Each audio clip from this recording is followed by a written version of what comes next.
In this tutorial, we're going to take a look at the Color Replace tool. And the Color Replace tool replaces areas under your brush with a new desired color. And a couple of things with this tool you really need to pay attention to is, number one, the brush size, because the brush size is going to change depending on the size of the photograph that you're editing, and also the tolerance level. And the tolerance is probably the most important because the flat areas that are going to be colored require a low tolerance, but any areas that might have a lot of texture or shading might require a higher tolerance. So you may have to adjust the tolerance a couple of different times to give you the results that you want. So in this case, what I'm going to do is I'm going to replace the red of this old sports car with this new current blue color. So I just simply use the Color Replace tool. I choose the color that I want to replace. So I'm going to color this blue.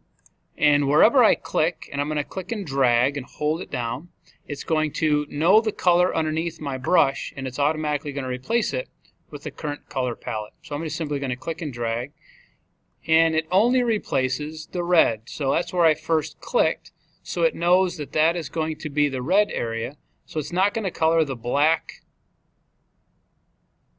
because it knows that black is not red. So it's only going to replace the red pixels, and it actually maintains all of the integrity, like the shadows, the highlights, and the lowlights. And you might find that you get to a point where I might have to choose a smaller brush, or I might have to be in a little bit more detail. And this works really well, even going outside the lines, because there isn't any red anywhere else outside of just the color of the car. So you can see how easily I just simply replaced the color of that car from red to blue, and that looks pretty good.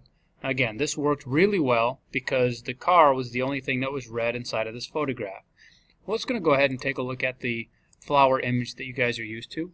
And what I'm going to do is I'm going to go ahead and I'm going to try to replace the yellow from this image. I'm going to go ahead and replace that with, let's say, a reddish color.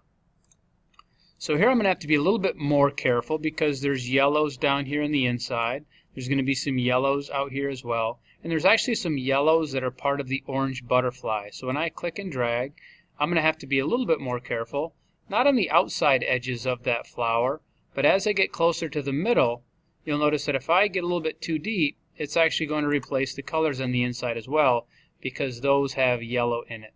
So I can replace the colors from whatever the target area is underneath my brush with whatever color is currently in my palette. And I can do that with any photograph with any color, and I can continue to change that. And it maintains the texture and the lightness and the darkness underneath it as well. Again, most important thing would be changing the tolerance level. So if I were to have a lower tolerance with this image, you'll notice that as I start to get inside the inside, it doesn't color the red, but you'll also notice that it doesn't color part of my leaf as well. So I lowered my tolerance. Now it doesn't color inside here. We also notice that there are some areas of the leaf that it didn't color as well, just because it didn't follow the tolerance range in the initial color that I clicked on when I started to replace those colors.